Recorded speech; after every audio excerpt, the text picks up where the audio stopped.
Hey everyone, look at that. High noon. High noon in Minecraft. Plumas Mountain. I bet you can't guess why I named it Plumas Mountain, can you? That's where I live. Got a lot of white wool. Well, I guess you need lots of white wool if you want to dye it, huh? I mean, I really don't think I have enough. I think a box should be full. That's how I feel. For me, anyway. Oh, there's some more gray. Getting a lot of the light gray. A lot of light gray. I wonder if my pink sheep's still over there. Where am I going? Oh, right there.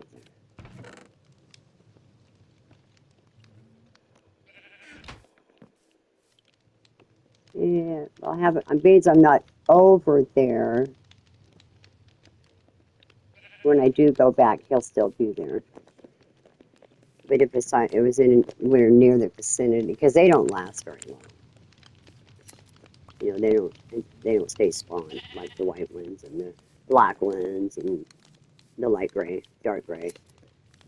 The pink sheep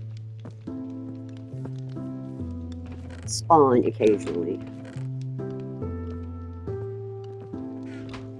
I did a really big cleanup on my honey here, so they ought to be good for a while. And I noticed when I got them all caught up, the little bees here don't have a little white on their butt, which that means they've got honey stuck to them, and their bees need to be beehives need to be cleaned out, sheared, or put in a bottle. So I was thinking about the other day. My husband, he was quite a journey. he was quite a character. Kind of a quiet character. Some of the shit that guy did was like, what the heck are you doing? It's like with that steel, or what do you call it? Moonshine, was making the moonshine. How he ran out the door with it because a cop showed up. Somebody came in and warned him. And boy, you should have seen that place scatter. I heard it was just massive. You know, you get caught making a steel like that, making moonshine. That was illegal back then. How he learned how to make it was he met this guy. He came over with his uncle from Tennessee, and he was older than Dennis and the rest of his little group that he hung out with. And he goes, hey, let's make some moonshine. So they got all the stuff and started making the moonshine. And I remember one afternoon I was there with them. We were doing something there. We didn't stay there. He slept the night there. I didn't sleep at home. There was this one kid, thought he was all bad. I'm badass. I can handle this. And Dennis says, I don't know. He goes, man, take good care. It's moonshine. It's 100% pure alcohol. So I was just sitting there and he took a big old swig of it. And that shit just projectiled out of his mouth. I mean, just boom, instantly. And, I was 15 and I went, whoa, I'm going to make sure I don't drink that stuff. And I didn't drink much. I didn't care for alcohol. I don't care if other people drank. That was their business. That was pretty funny. And then this didn't happen for a long time with what he did, because we got married and I was going to do moonshine in the house, in our home. But he would sell it. He would sell it to some of the business owners, and there was families that would come in and see him and want to buy some of his moonshine. And I mean prominent people of a community, doctors, lawyers, judges. I mean, They probably never had moonshine in their life. They had to try it. He didn't sell it for much. I think it was just a couple bucks for a quart. So that's how my life got started with Denny.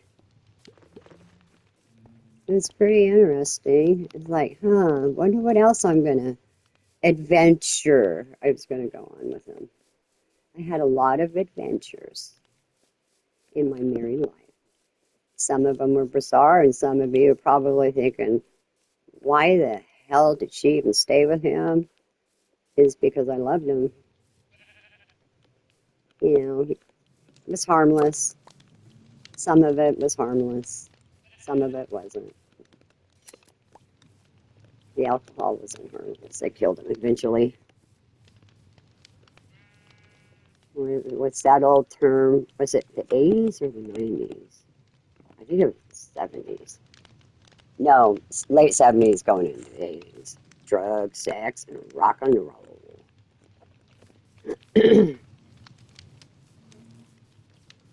And the whole damn town was doing it. This used to be a big town. The logging shut down, and the forest started getting destroyed because it wasn't being logged. You got to log the forest to keep it alive. Nope, nope. The government had to shut us down. Had to protect the environment. That's what they kept telling us. And then after 2007 and it shut down, people were beginning to find out, well, the forest is pretty well cluttered. It's pretty well dirty. Why don't you do something about it? So they did. They started setting it on fire, cleaning it up. Okay, let me see how much time I got here. Don't want to go over my minutes. Oh, we've got time.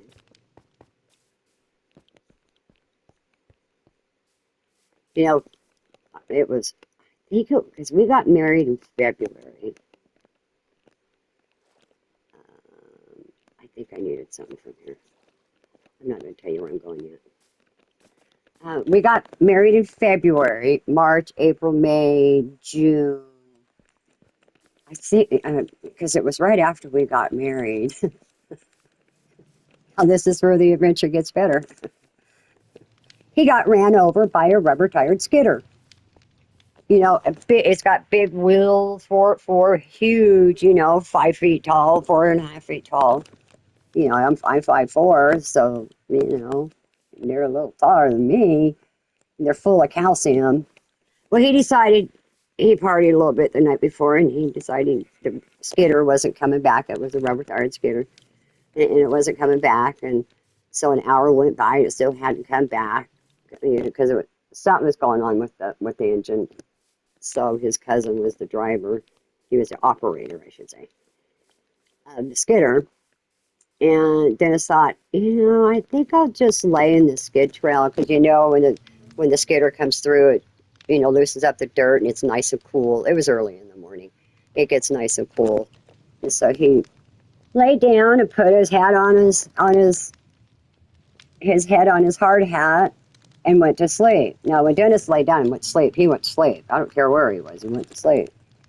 And then all of a sudden, he felt something coming over his body, and it was the rubber-tired skidder.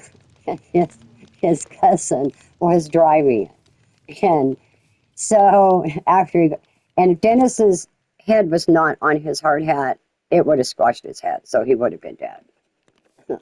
Yeah, it was funny. I mean, how lucky can a person be? So Billy was looking for him. His name was Billy. Was looking for him, and Billy said, "This is what he told me." So he looked over the side, and all he seen was Dennis's arm coming up in the air, like, I'm down here. And so Billy jumped off the skidder, and sure enough, he had ran over his cousin. This gets better. I've got a lot of tales like this. So And I was at home, of course. We were living with another couple because we didn't have a place to stay yet. You know, Dennis hadn't made any money. And so my mother-in-law and my mom showed up at the house. And I walked outside and I said, well, what's going on? She goes, well, we have to go to the hospital. I says, well, what happened? They said, well, Dennis got ran over. And I was just stunned. I mean, and I said, well, is he alive? And they go, yeah, he's alive. So I got in the car and went with them. And they go, are you okay? And I go, yeah, I'm okay. I says, he's alive, right? They go, yeah. I said, he's not going to die, right? No. I says, then yes, I'm okay. We'll just take care of it and do what we have to do. So he wasn't off work. I don't think he even took that season off. Actually, did he? Um, I think he went back at the end of the season and just did lightweight stuff. So yeah, so that was actually beginning in the beginning. Oh, I've got lots of beginnings. So thank you for listening. I appreciate it. You know, all of it was fun. Some of it wasn't. It's all in fun. That's what life is about. It's all in fun. You don't take it seriously. You know, you protect your husband, you protect your wife, and yes, you're going to have problems once in a while. That's part of the marriage. It's part of living with a companion. Yeah, yeah. I was always getting him out of trouble. You know, it was kind of innocent trouble. It wasn't bad. All right, so that's my story, and I'm sticking to it, and I've got thousands more. So hold on to your hat. Love you guys. Bye.